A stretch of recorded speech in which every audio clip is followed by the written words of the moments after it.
Did you know that there were some people in Ghana who did not want independence?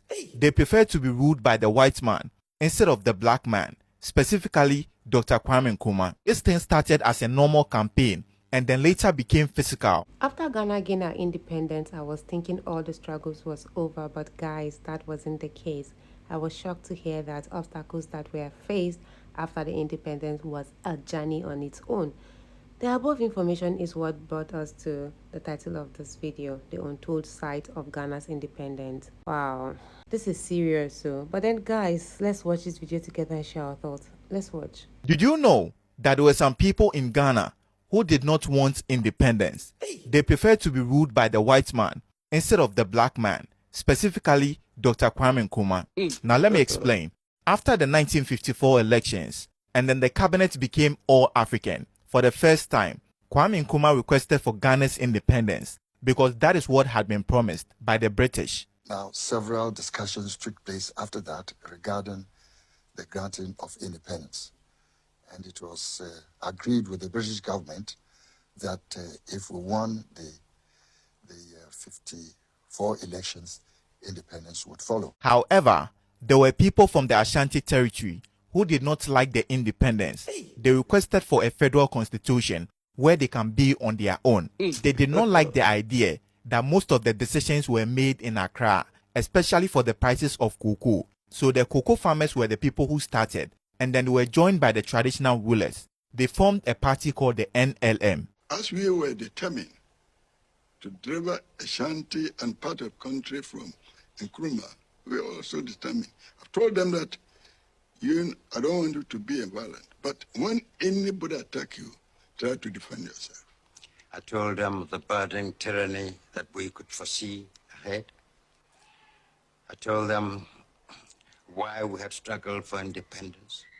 I told them we did not want to sack the British Raj in order to substitute a black Raj. We were greeted by a crowd of, 10,000, many thousand Ashanti, chanting and bearing banners, some of them dressed in brown, the color of mourning, the banners saying things like, British don't go, we don't want independence. This thing started as a normal campaign and then later became physical, which led to the demise of this man, E.Y. Bafo. After Bafo's death, we saw that, oh, I see, if the sin has become, then we shall also wake up and then we started vigorously with anybody. We were fighting here and there. Now the Northerners also joined in.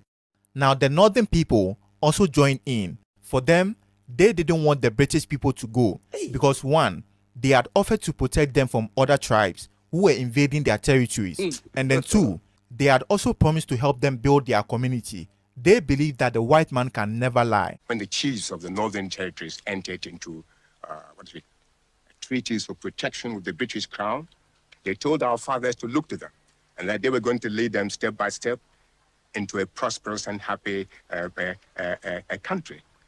And they believed them and felt the white man never lied. As I used that expression, I said, they believed the white man never lied, but it appears you are going back on your word. Now, we had gone to London to try and convince the Secretary of State that it was not fair to us, having fought an election in 54, barely 2 years later, to have to fight a second election before independence. And he disarmed us by saying, look, gentlemen, Mr. Botsio, Mr. Bedema, if I must put the Ghana Gold Coast Independence Act before Parliament, they must be prepared to back me. I can't go and have it rejected.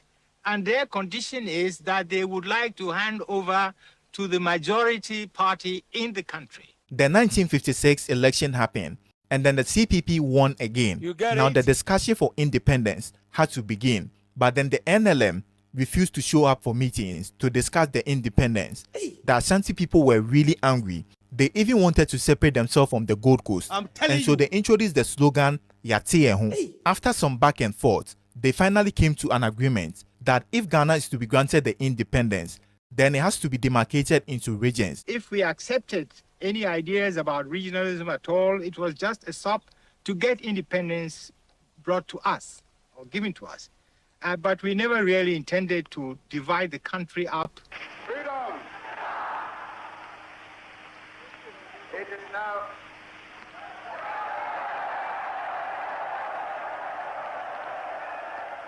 I want to thank the Manchamen, men and women of Accra, for their great support. Let's hope for the best. Freedom.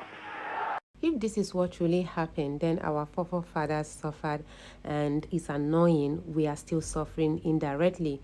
If you truly watch this video, like if you carefully watch this video from beginning to the end, you understand that we Africans are the problems of ourselves. Yes, if we did not open our doors for intruders to enter and treat us anyhow, nobody will have the right to enter and do whatsoever he or she want to do with us. We Africans, we are brave people. We have everything we need to build our nations by ourselves. But I don't know what is making us think we cannot do without, other people. We can do it. We can do it. We can do it.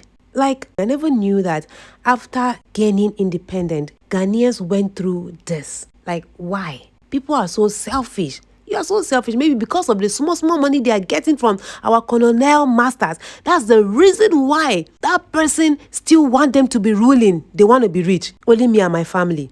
Now I believe that money is the root to all evil.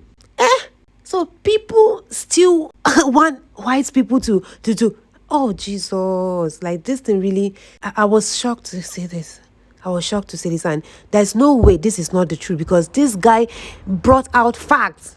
He came up with proof, like people talking about it, to the extent people have to lose their lives. Well, look at me talking about it as if it's not happening up to now. This selfishness, I don't think it will stop anytime soon, because it's happening. It's happening even in my country, Nigeria. Because of money, somebody will go and buy. I hope you guys know what pie means. I don't want to call the name of KILL, so that they will not flag me.